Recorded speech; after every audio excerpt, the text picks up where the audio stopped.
JP Bharat live, Bharat की बात JP के साथ।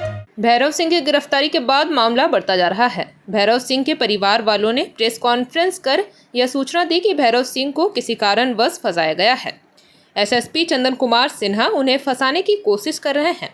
सीधा निशाना साधते हुए उन्होंने यह भी कहा कि काके वाले घटना पर भैरव सिंह वहां मौजूद नहीं थे। अगर वहां मौजूद थे तो उनकी सीसीटीवी फुटेज दी जाए। उन्होंने डीआईजी से गुहार लगाई, पर इस मामले पर किसी भी तरह की सुनवाई नहीं हुई। उनको सीधे तौर पर मुख्यमंत्री हेमंत सोरेन पर निशाना साधा और कहा कि मुख्यमंत्री हेमंत सोरेन के दबाव में चंदन कुमार सिन्हा काम कर रहे हैं।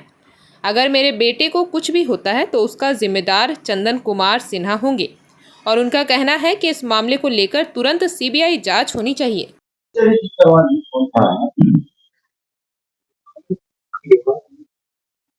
वंदे मातरम, जय श्री राम।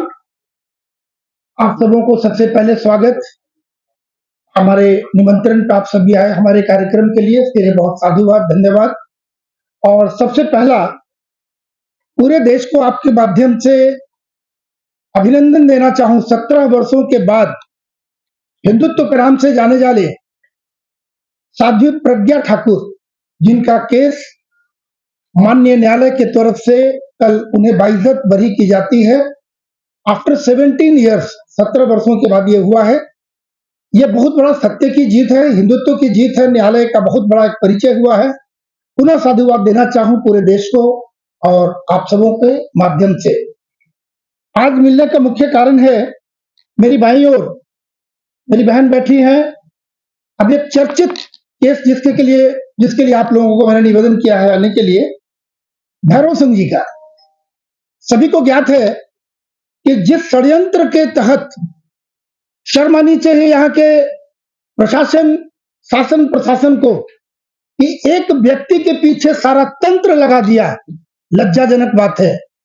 आपकी ताकत, आपकी इच्छा शक्ति को दर्शाता है। सरकार किस मोड में चल रही है। एक व्यक्ति को गिरफ्तार किया गया बहुत ही षड्यंत्र के तहत। उनकी माता जी मेरी बाईं ओर बैठी हैं और इस केस को जो देख रहे हैं वकील साहब हमारे, पूरा परिचय होगा, स्वयं देंगे आगे वो। और बाकी इसी केस से संबंधित और भी एक दो पात्र हैं। एक बहन हमारी दाहिनी तरफ जो बैठी हैं, इन सबों का अभी साथ में फिर परिचय भी होता जाएगा। मेरा बेटा को मंदिर का कोई मंदिर था भीपीड़ी जगह, वहां पे गया था। मंदिर को तोड़ा जा रहा था तो उसका विरोध में खड़ा हुआ और बोला कि इस मंदिर को कोई हाथ नहीं लगा सकता है। और उसके बाद फिर पल्लव जी वाला जो 12 साल की लड़की जो थी, उसके केस के लिए वहां पे अंडरा थाना में गया हुआ था धन्यवाद करने के लिए। उसकी लड़की मिल गई थी तो उसको बैठा दिया गया और बोला कुछ आदमी कोई भेंट करने के लिए आ रहे हैं, और षड्यंत्र रच के मेरा बेटा को जेल भेज दिया गया। उसके बाद 19 तारीख को जेल भेज दिया गया। और कुछ दिन के बाद जब गणेशू वाला जब बात आया तो उसको पेट्रोल फेंक दिया गया, जबकि मेरा बेटा को इसमें ना गणेशू से बात हुआ है और गणेशू से हम लोग का कोई लेना ही देना नहीं है इस मामले में। और वही जबरदस्ती केस फिर डाल दिया गया मेरा बेटा को। मेरा बेटा ऐसा नहीं है, तो हमेशा हिंदुत्व के लिए खड़ा रहता है, सामाजिक काम करता है। इतना ना आदिवासी लड़की लोग को लव जिहाद के केस से बचा के हजार लड़की लोग को शादी करवाया है।